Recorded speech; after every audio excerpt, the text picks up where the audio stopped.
C'était une journée de terreur. Aujourd'hui à Ottawa, au moins un tireur a littéralement placé la capitale du Canada en état de siège. Parce que les militaires sont devenus une cible évidente. Vous comprendrez que la ville est sous le choc, les militaires aussi, à cause de la mort du caporal Nathan Cirillo.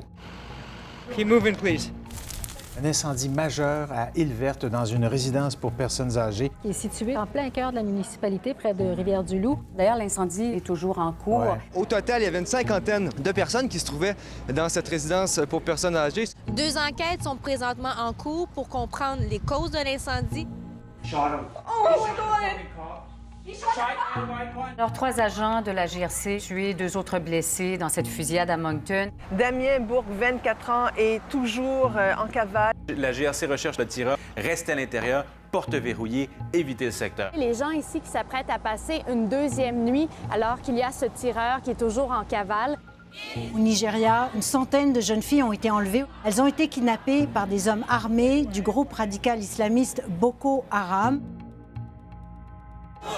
Les djihadistes de l'État islamique en Irak et au Levant ont conquis de vastes régions du nord du pays.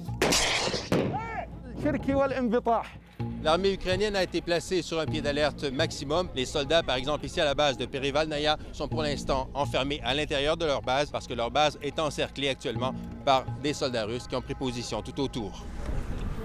L'hypothèse la plus sérieuse, c'est qu'il a été atteint par un missile sol-air. Les gens qui étaient sur place disent avoir entendu d'abord des coups qui ont été tirés visiblement du sol.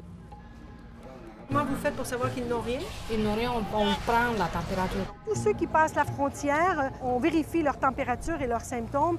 Et le lancer foudroyant du Gros Bill produit le premier point de la journée. Il y a tellement de choses qui ont été dites sur M. Béliveau. Ce monsieur-là a passé 60 ans de sa vie avec l'Organisation du Canadien. La carrière et l'immense générosité transcendent les générations. Capitaine, au capitaine, bon voyage avec le trémolo dans la voix, c'était très touchant.